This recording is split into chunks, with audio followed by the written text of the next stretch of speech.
Según algunos docentes, si más escuelas no se caen a pedazos es gracias a las polladas que organizan los padres y docentes. Dicen que Horacio Cartes se aplazó en educación. De acuerdo a la OTED, el 83% de las instituciones educativas se encuentran en pésimas condiciones para el inicio de las clases y esto pone en peligro la integridad de los alumnos. También señalan el fracaso del modelo educativo, que tiene más de 84.000 niños fuera de las aulas.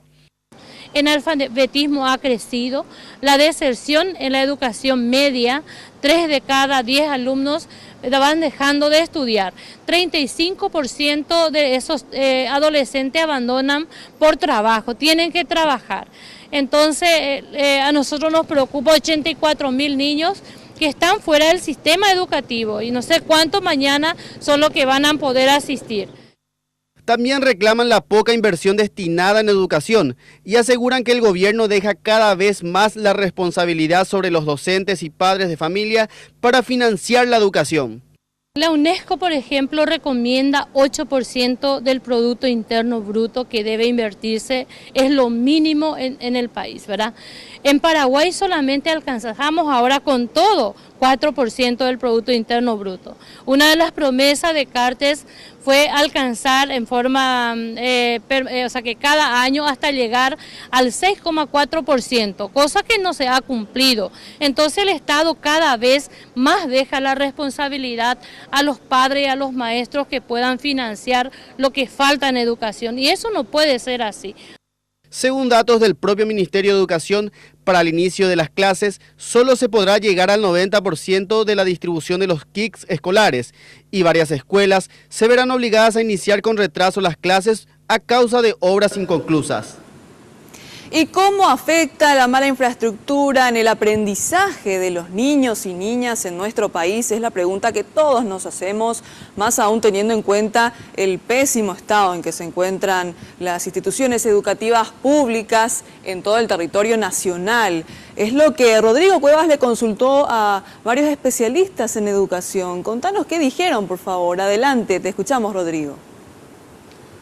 Así es, buenas tardes. Y condiciones básicas son las necesidades que deben de afrontar estos chicos y más los que salen del sistema educativo y también los que no aprenden, llegan pero no aprenden sillas, mesas, útiles escolares y un lugar adecuado para el estudio es lo que hace falta para que los chicos puedan llegar a tener una mejor educación, nos manifestaban desde Juntos por la Educación.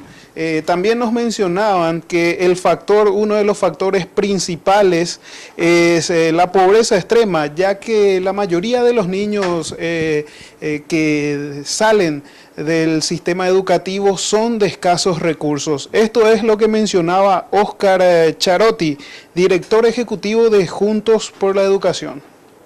Lo que sí debiéramos nosotros de considerar es de que realmente estamos obligados a garantizar las condiciones, cualquiera sea mínimamente, para el aprendizaje de los chicos. Con eso estamos hablando de aulas con capacidad o con una iluminación necesaria para que los chicos puedan leer, con una capacidad de aireación, que se pueda de alguna u otra forma facilitar el proceso de aprendizaje, pero por otra parte también, como te decía, del equipamiento, y como son factores asociados, bueno, suman a ese proceso de aprendizaje, pero realmente hay otros factores que son sumamente importantes y que tienen que ver justamente con la calidad de los educadores, la propuesta pedagógica, y a todo esto englobando, vale la pena decir de que según el tercer estudio de calidad de aprendizaje, el TERCE, dábamos cuenta de que el 50% de todo el aprendizaje de los chicos se explica por los factores vinculados a la escuela.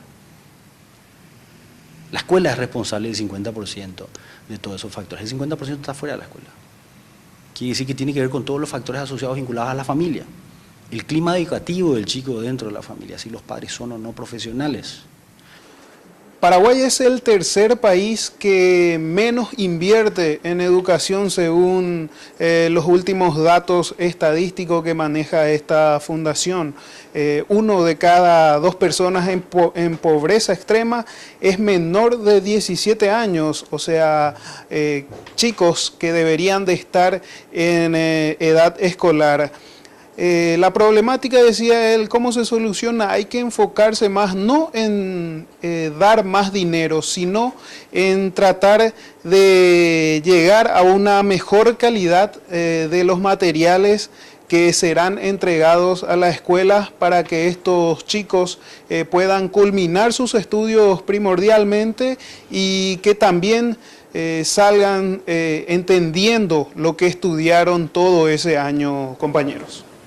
Bueno, muchísimas gracias Rodrigo Cuevas por este reporte. Y escuchen bien un dato que tengo aquí a mano. 4 de cada 10 niños culminan sus estudios académicos y de esos 4 niños que llegan a terminar sus estudios, más de la mitad no aprende. Realmente un dato aterrador y alarmante como para empezar a elaborar políticas públicas en cuanto a educación en nuestro país. A ver.